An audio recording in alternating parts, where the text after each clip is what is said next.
السلام عليكم ورحمة الله وبركاته. ازيكم يا اماراتي؟ عاملين ايه؟ وحشتوني كتير. نسمي الله ونقول اللهم صل وسلم وبارك على سيدنا محمد عليه افضل الصلاة والسلام. صباح الفل عليكم او مساء الخير عليكم على حسب التوقيت اللي بتتفرجوا فيه على الفيديو بتاعي.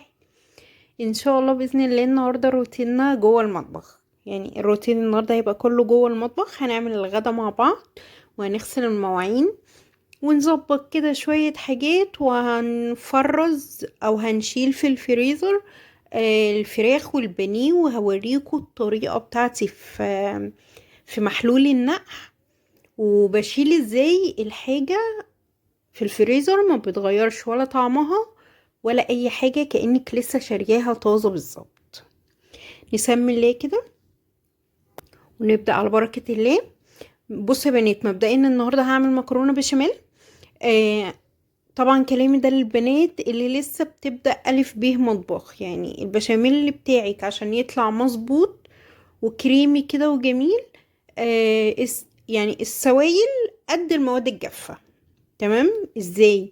يعني هحط 3 معالق زيت او سمنة، او ميكس الاتنين مع بعض، على 3 معالق دقيق، 4 معالق على 4 معالق. انا عملت دلوقتي 4 معالق. حطيت معلقه سمنه بلدي لاني في مره جربت بالسمنه البلدي بس، لان هي كانت ما شاء الله حلوه جدا، كانت تقيله قوي عليا فما حبيتهاش الصراحه. لكن الميكس دوت ما بين السمنه والزيت بيبقى خفيف كده ولذيذ. دي اول حاجه. تاني حاجه، ما تستعملوش مرقه الدجاج يا بنات.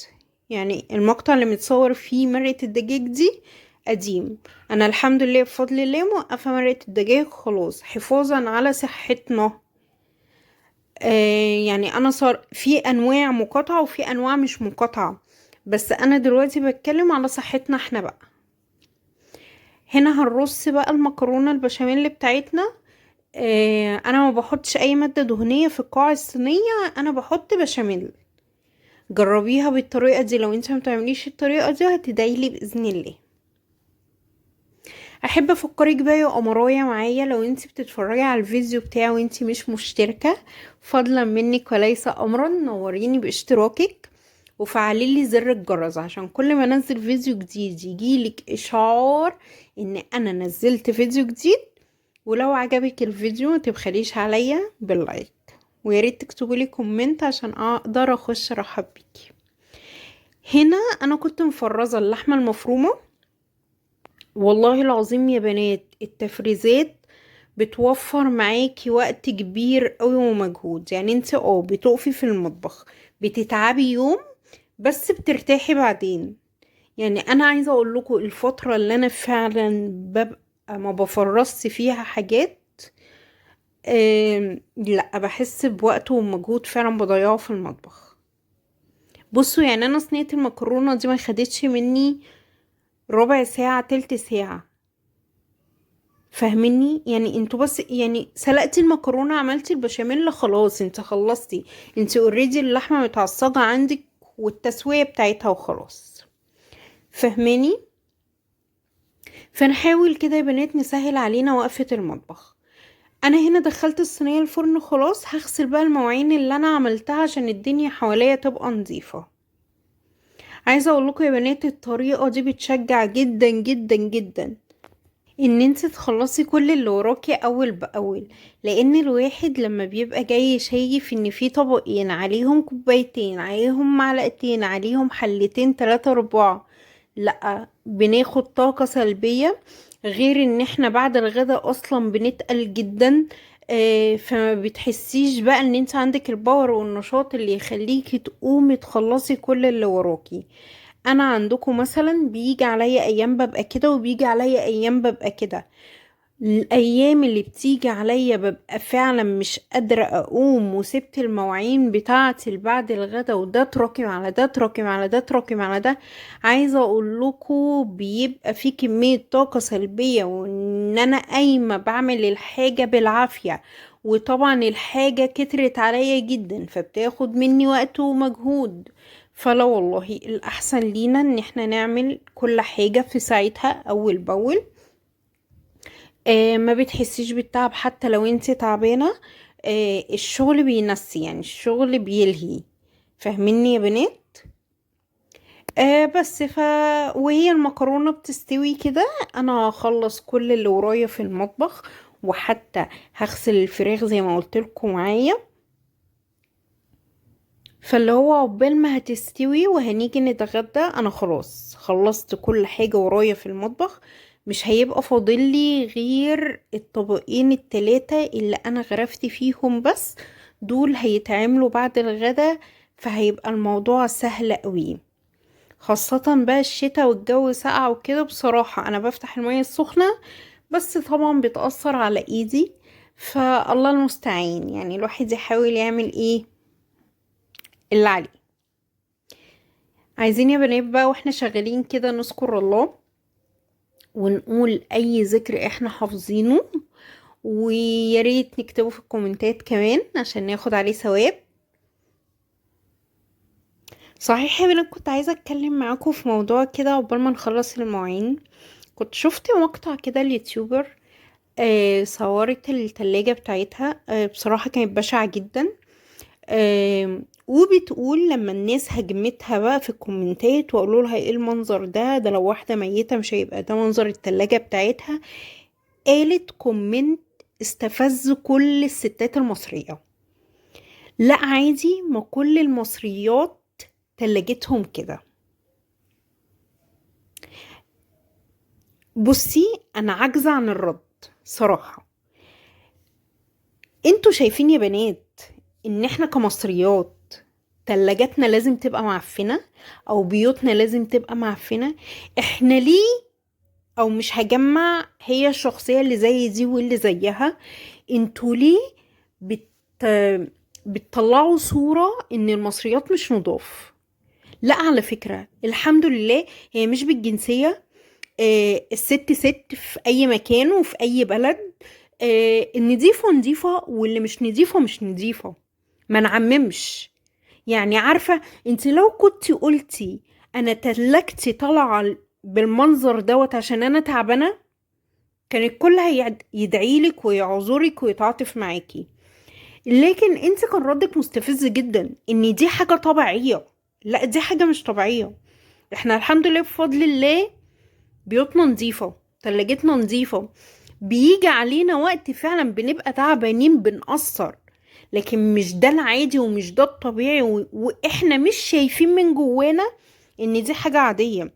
الواحدة فينا لما بتبقى نظيفة فعلا وتيجي تتعب وتأثر في بيتها او مع ولادها او عايزة اقولك احنا بنبقى بنموت، مش عشان احنا تعبانين، لا عشان احنا مقصرين في الفترة دي.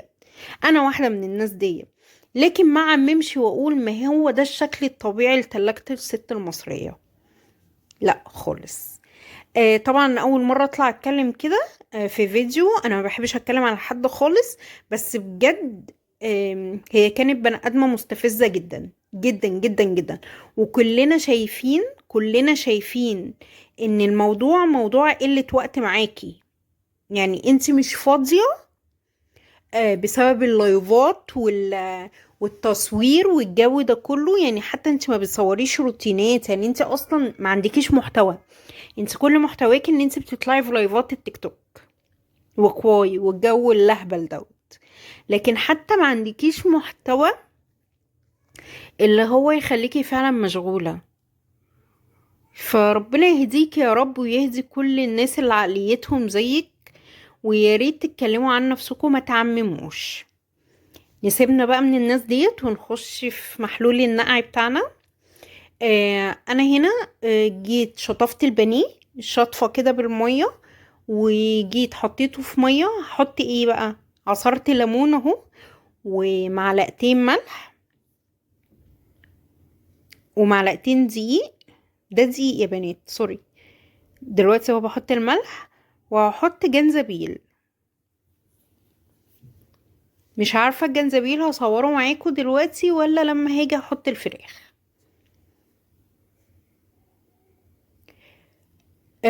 البنات اللي بتخاف تحط البانيه او الفراخ في الفريزر وبتقولك بتغير طعمها، لا والله انا جت عليا فترة كنت بربي اصلا الفراخ في البيت، ووقت الذبح ما شاء الله كان بيبقى كمية فبتقعد معايا بالشهور. اهم حاجة بس طريقة التنظيف تبقى كويسة جدا. اسفة يا بنات لازم اقول لكم على المعلومة دي لو محدش يعرفها، الجزء اللي انا بقطعه ده لازم تقطعيه وتتخلصي منه، لان دوت اللي بيبقى فيه الزفارة كلها، اللي هو الجزء اللي في اول الجناح ده اللي فيه الزفارة كلها، وده اللي فيه برضو الهرمونات اللي بتبقى موجودة في الفرخ. حاجة تانية يا بنات، يعني بص انا اتعمدت والله اصور لكم المقطع ده لان انا سمعت حاجات غريبة جدا، ان في ناس بتاكل ال- التكتلات الدموية ديت وبتقول عليها ان هي كبدة.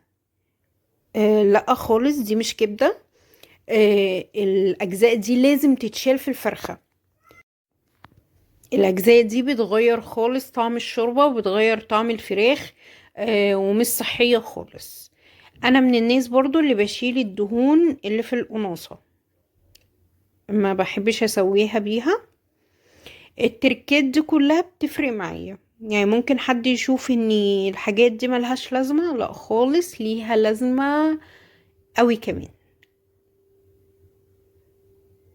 خلاص كده نتأكد ان احنا نضفناه كويس جدا جدا جدا، ما سيبناش اي جزء فيها.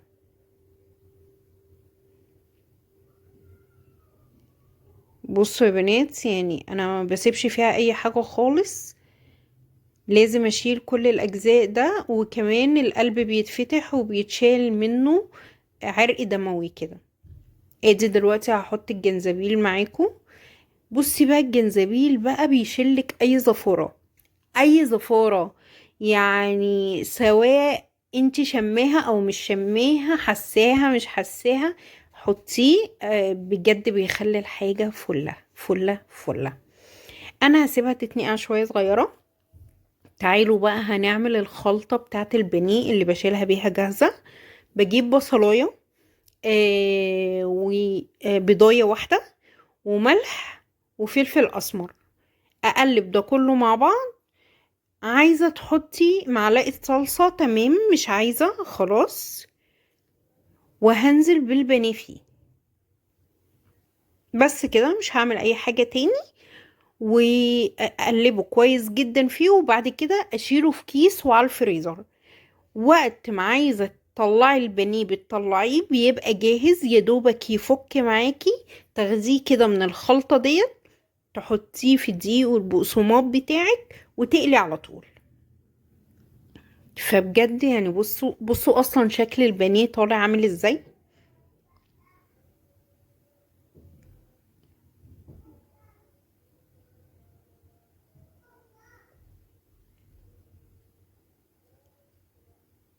بصوا يعني في حاجات والله فعلا ما بنبقاش واخدين بالنا منها وبنشوفها بعد كده.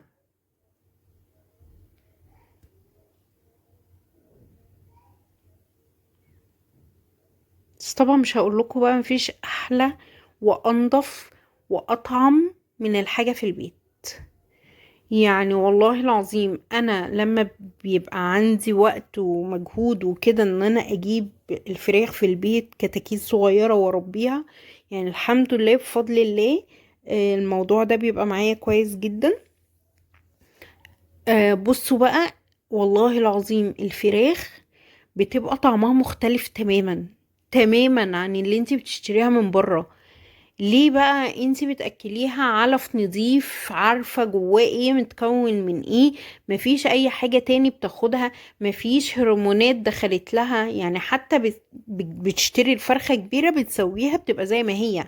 انا لما بشتري فراخ من الفرارجي واجي هنا اسويها بتقل النص، دي طبعا بتبقى محقونة مية. نفس الكلام في البانيه طبعا الا من رحم ربي. في ناس بتغرق البانيه ميه كأنه غسله يعني عشان يوزن في الميزان. تيجي انت بعد ما تروحي وتشطفيه، لو وزنتيه تلاقيه خس النص. طبعا ربنا يرحمنا يا رب. بصوا يا بنات، هو كده اتنقع بما فيه الكفاية في التتبيلة، وغير ان هو هيتشال بالمنظر ده اصلا. ده هيتشال كده، وادي الفرخة برضو يعني هقفلها وهشيلها كده، وبكده يكون الفيديو بتاعي انتهى. هتوحشوني لحد الفيديو الجاي. I love you.